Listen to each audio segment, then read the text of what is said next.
ஆங்காங்கே பொதுமக்கள் ஏன்னு சொன்னால் வெளியூரிலிருந்து வந்திருக்கிறார்கள். அவர்கள் சுற்றுலா சென்று பயன்பட வேண்டும் என்று, மகிழ வேண்டும் என்று பல்வேறு பகுதிக்கு செல்லக்கூடும். எனவே தங்குமிடங்கள் எல்லாம் அதிகாரிகள் மூலமாக எச்சரிக்கை செய்யப்படுவதற்கு நடவடிக்கை எடுக்கப்பட்டிருக்கிறது.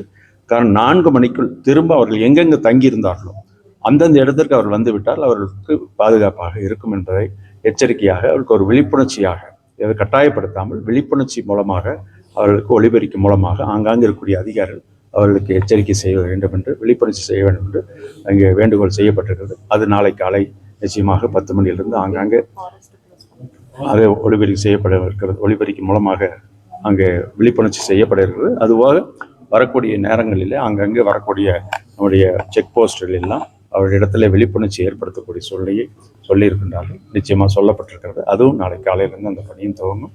எனக்கு திருப்திகரமாக இருக்கிறது.